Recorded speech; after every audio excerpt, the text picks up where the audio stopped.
Salam, hər vaxtınız xeyir olsun əziz izləyicilər.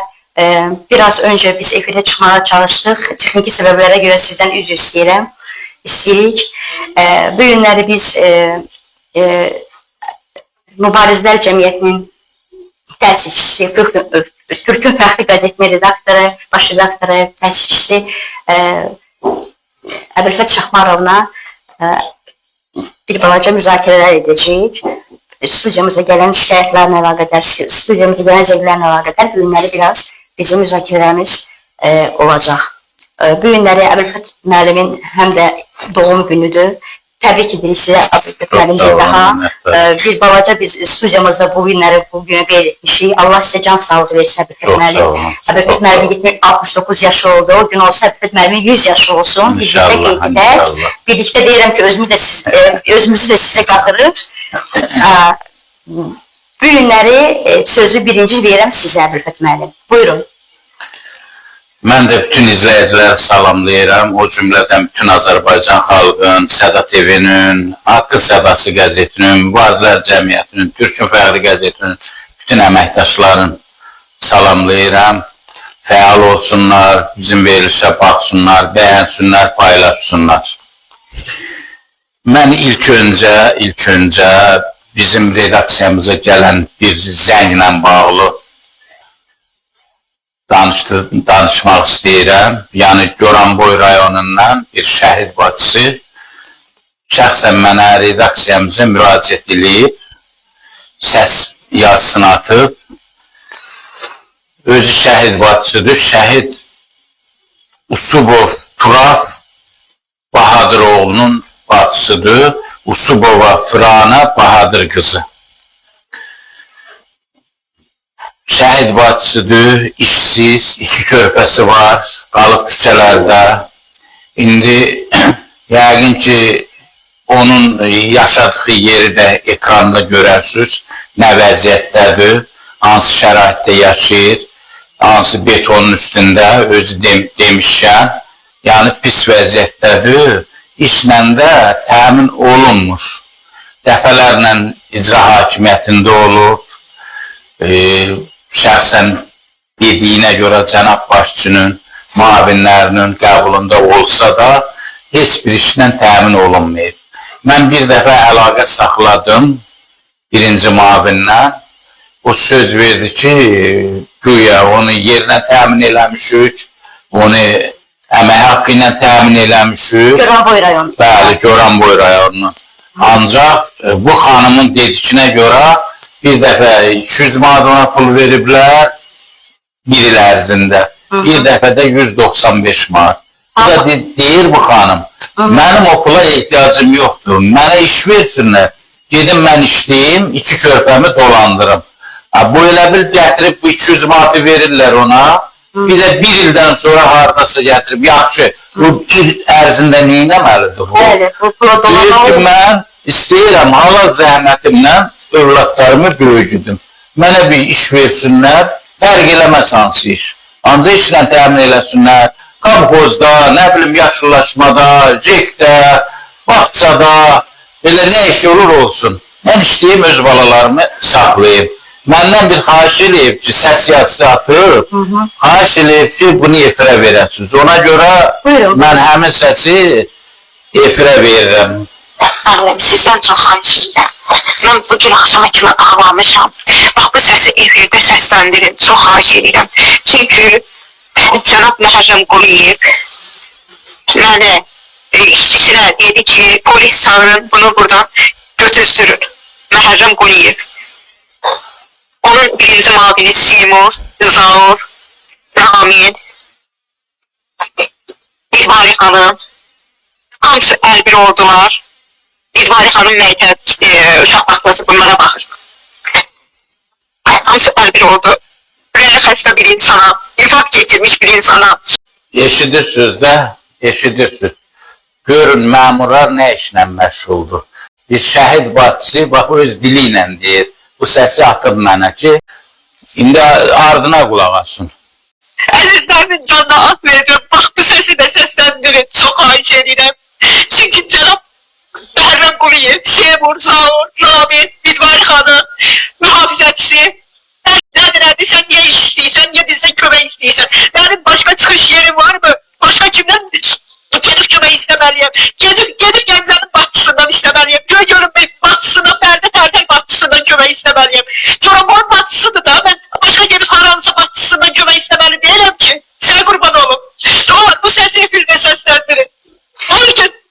Utanç getiren bir hadisədir. Utanç getiren, məmura utanç getiren. Şəhidlər bizim başımızın tacı. Şəhidlər bizim qibləgahımız deyərdim. Çünki bunlar bizim yolumuzda, belə məmurların yolunda getdilər, canlarından keçdilər. Bu da bunun bacısıdır.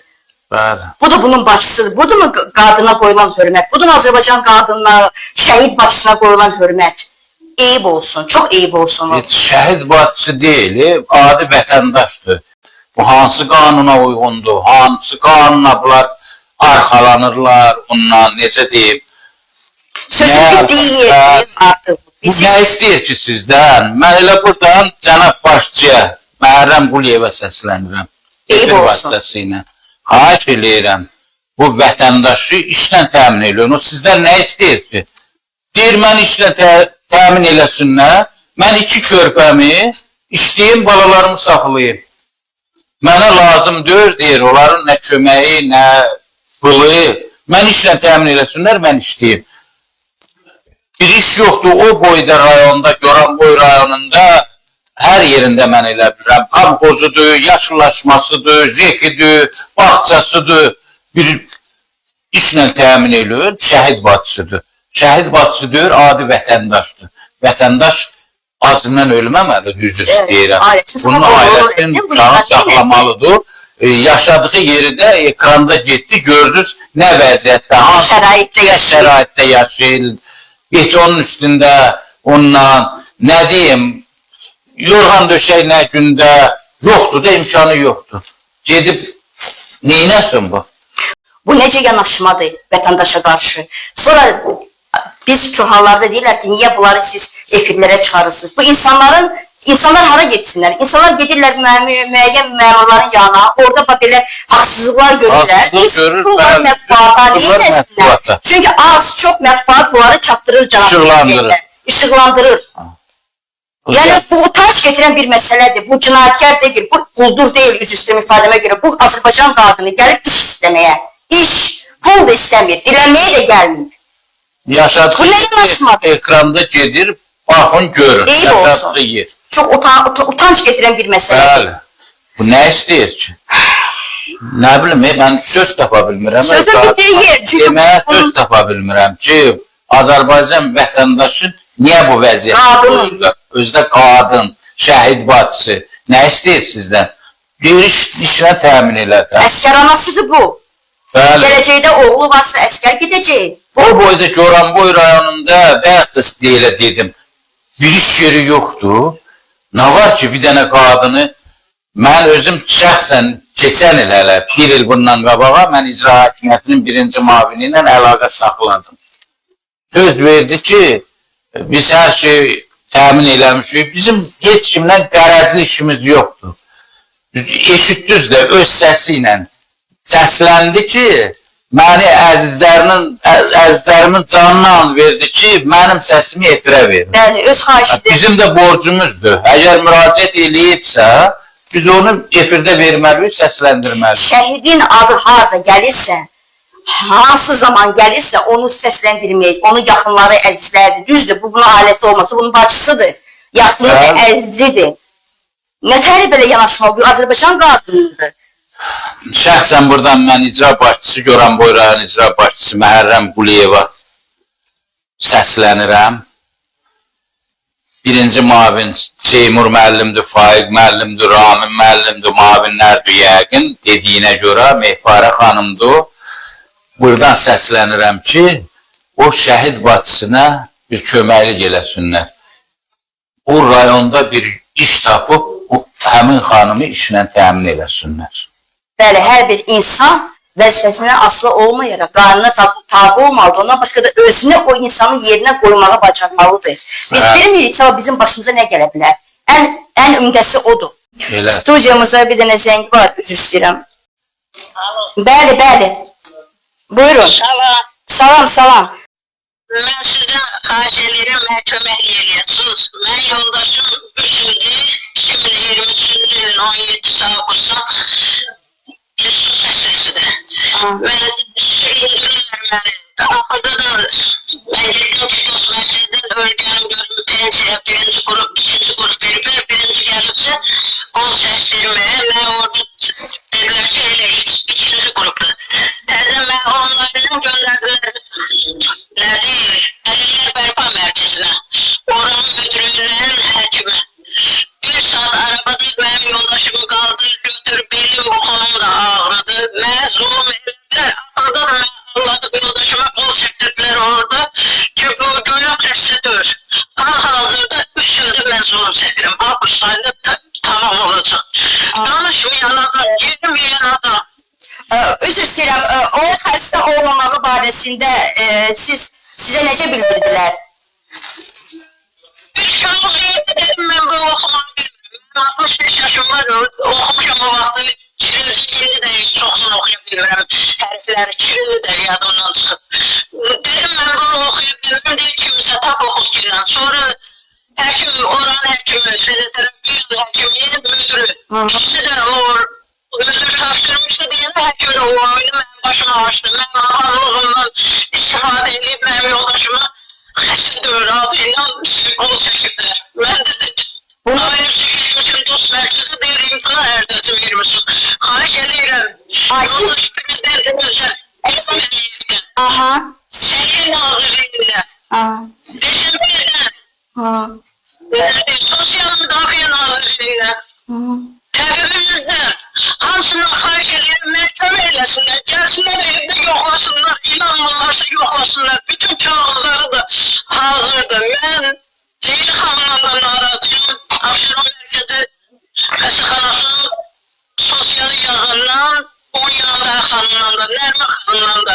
Mən ikinci dəfəm kağız yığdırdılar, hətta o kağızı da orada saxladılar ki, online'dan biz göndərəcəyik ora. Ne göndermedi, ne yemedi. Bizi niye böyle indirdiler? Hekimler bildiler.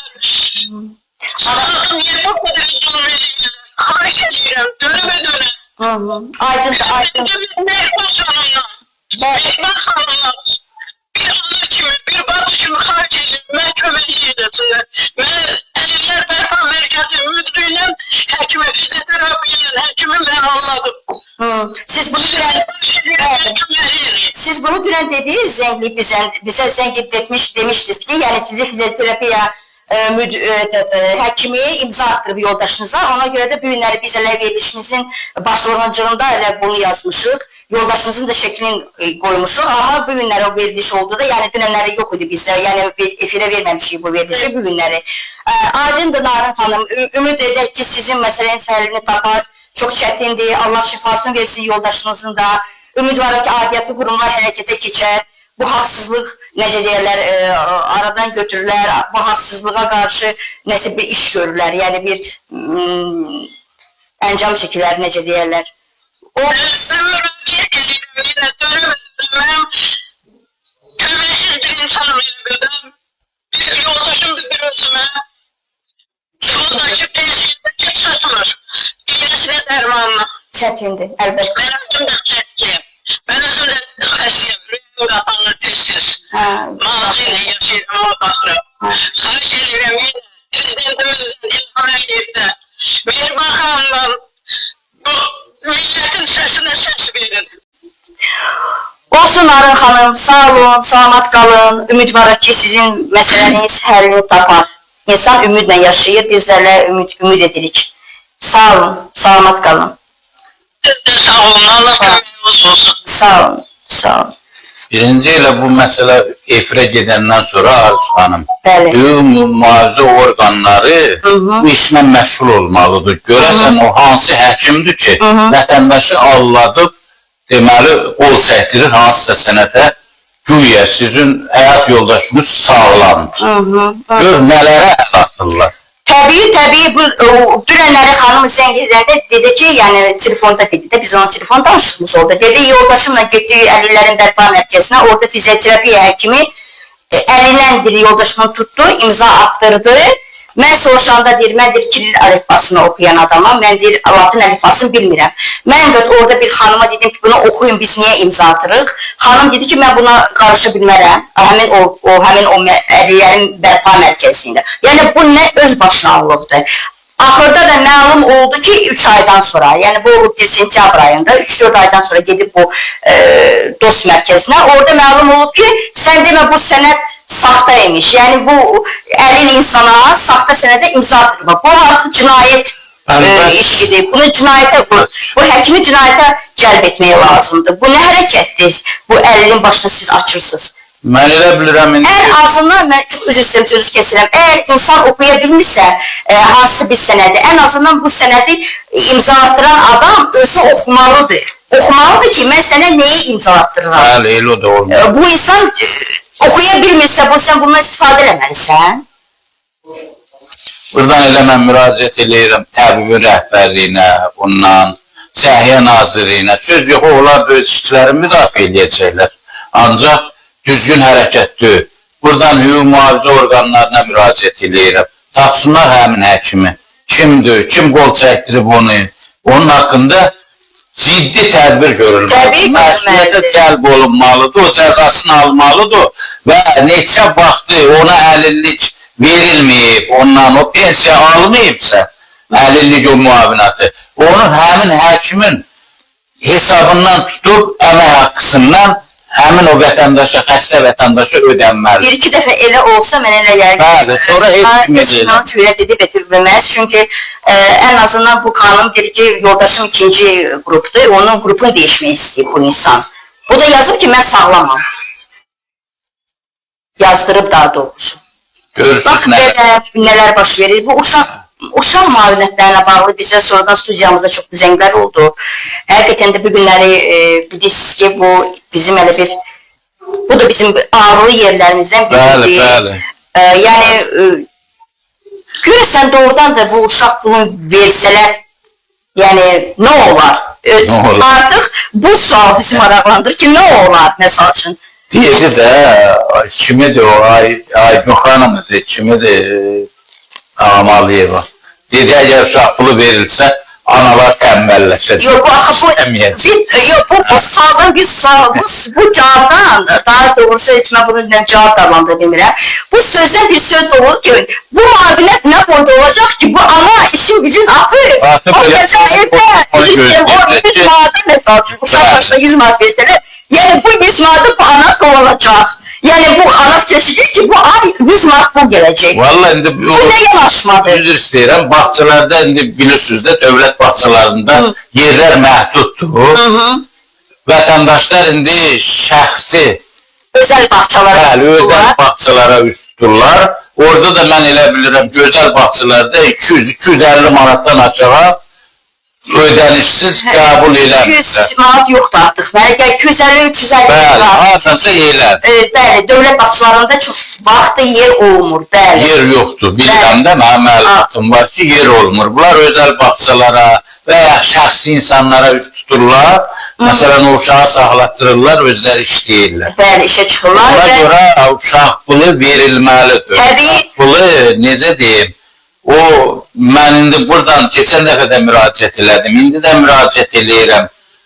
Cənab Prezidentə, Mehriban xanıma, ondan kim bir qərar verir, bu uşaq pulu verilməlidir. Bəli. Uşaq pulu verilməlidir. Verilməli, uşaqlar sağlam böyüsünlər, sağlam böyüsünlər. Uşaqlar bizim gələcəyimiz. Təbii. Qarabağ müharibəsinin kim uddu? Bizim o uşaqlarıdır da. O sağlam uşaqlar, məsələn, tək 44 günlük müharibədə biz 3000-dən yuxarı şəhid verdik. Bəli, bu günlər bu bizim telefonumuzdur. Əlbət ki. Ona görə onlar sağlam böyüməlidirlər ki, sağlam cümrah olsunlar, bəli. Hərbiçi olsunlar. Zehinli, necə deyirəm, qüvvəli. Qızlarımız da əskər analarıdır. Bəli, uşaq pulu verilməli. Bu günləri dünyada bilirik də, ekoloji problemlərlə əlaqədar bir çox qidalarla, yəni demək olar ki, dünyaya gələn uşaqlar da çoxu o qədər də sağlam gəlmir artıq. Əvvəlki illərə baxanda, müqayisə eləyəndə 30-40 il bundan qabaq. İndiki uşaqlar çoxu problemlə dünyaya gəlir. çox problemlər olur. Yəni bu uşaq doğulandan demək olar ki, bu ailədə də görürsən ki, çatışmazlıqlar olur. O da bir hansısa rol oynayır. Çatışmazlıqlar da çox vaxt maliyyəyə bağlıdır. Yəni bunlar hamısı zəncirvari bir-birinə bağlanan problemlərdir. Yəni bugünlər bizim vəzifə borcumuz ki, biz bunu işıqlandıraq. Milli Məclisin vəzifə borcu ki, bu qərar çıxartsın, qətnamələr çıxartsın. Bugünləri cərimələr barəsində en qədər qərar qətnamələr çıxır, Milli Məclis qərarlar qəbul edir. Yenə yeni bugünləri cərimələr barəsində tullantılarla bağlı, məişət tullantılarla bağlı yəni lazımsız yerlərə, yəni kənara yerlərə atan insan, şəxsi fiziki insan 300 manat cərimə olur, vəzifəli 1000 manat olur. Bu cərimələri nə gözəl tez vaxtında qəbul edirsiniz. Nə gözəl tez kəndlərin adını dəyişməyi qəbul edirsiniz. Niyə bu uşaq bu dirənib qalıb? Axı bu sənin xalqındır, bu sənin millətindir, bu sənin bu xalq üçün lazımdır. Bunu bağışla məruz üçün lazımdır ki, erməni üçün lazımdır ki, bu sənin xalqındır, bu sənin genofonundur. Bu bizim genofonumuzdur. Sabah siz demişik, kim gidəcək hərbiyə? Sabah dünyaya gələn uşaqlardan adamca qorxur. Sonra da çox bir hallarda görürsən ki, uşaqlar, o qədər savadlı uşaqlar çıxır bu kasıb ailələrdən, çox bir hallarda. Bunların axı yetişməsi üçün, bunların inkişafı üçün maliyyə lazımdır. Sonra bəlkə bir alim olacaq, bəlkə bir dahi bir insan olacaq. Elə ailələr var Arzu xanım. Ailələr dağılır. Uşağı heç məktəbə göndərə bilmir. Ailələr dağılır. Çünki maliyyət ağırdır, çətindir. Dünyaya uşaq az getirirlər. Bir uşaq üzü istəyirəm getirirlər, ikincisini istəmirlər. Deyirlər ki, neyinə dolandıraq, neyinə böyüdək. Bunu düşünmək lazımdır bu günlərə. Yox, oturub mən cərimələri bugündən sabah bu qədər cərimə, buna o qədər cərimə. Cərimələr də maşallah, maaşın yarısı qədər. Günü gedir. Çiçəkləri də bir gül açır günü. İnanırsınız, mən dünənləri bir yasamalda bir yerə getmişdim. Mən maşın saxlamağa yer tapa bilmədim. Yoxdur yer. Yoxdur. Hər yeri cərimə. Hamısı cərimə. Harada qoysa, orada nə deyir o Bakı elektron sistem biraz bəri irşadla üzbər. Maşını heç mən bilmədən saxladım. Evə çatmamış gördüm 20 manat cərimə gəldi. Mümkündür.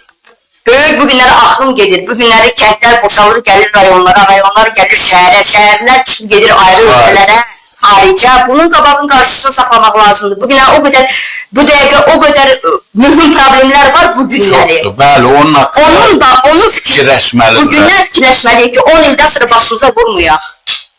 Onu Arzu xanım, o Milli Məclisdə oturan deputatlar Əlbəttə, mən kiminsə də ayda bir 5-6 min alsa, təbii olar o kasıb 300-500 manada yaşayan insanlar nə qədər olsun.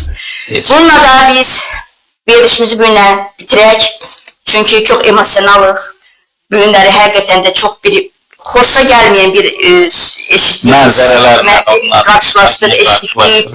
Yəni çox acınacaqlı. Adam istəməz bu efirlərdən belə bir problemləri işıqlandırsın. Çünki bu internet məkanıdır. Dəfələrlə demişim ki, bunu bütün dünya baxır. Adam istəməz. Çünki 44 gün ərzində qələbə çalan bir ölkəyə bir utanç getirən bir hadisələrdir bunlar. Bugünkü hadisələr. Həqiqətən də. Bizim heç kimlə qərəzli işimiz yoxdur. Bizim borcumuz işıqlandırmaq. Bizə müraciət edirlər, bizim də borcumuzdur, biz onu efirdə işıqlandıraq. Dövlət, necə deyirəm, o qanunverici orqanlarda məşğul olub, o işləri araşdırıb tədbir görməkdir. Bizim vəzifəmiz işıqlandırmaqdır. Bununla biz sizinlə sağollaşırıq, əzizləyicilər, sağ olun, salamat qalın, verişlərimizi izləyin, bəyənin, rəylərinizi yazın, sizin fikirləriniz bizim üçün hər zaman önəmlidir. Nə problemimiz varsa, zəng edin, ondan ekranda nömrə var, bizə yazın, müraciət edin, biz də onu buradan işıqlandıraq. Çox sağ olun, minnətlər.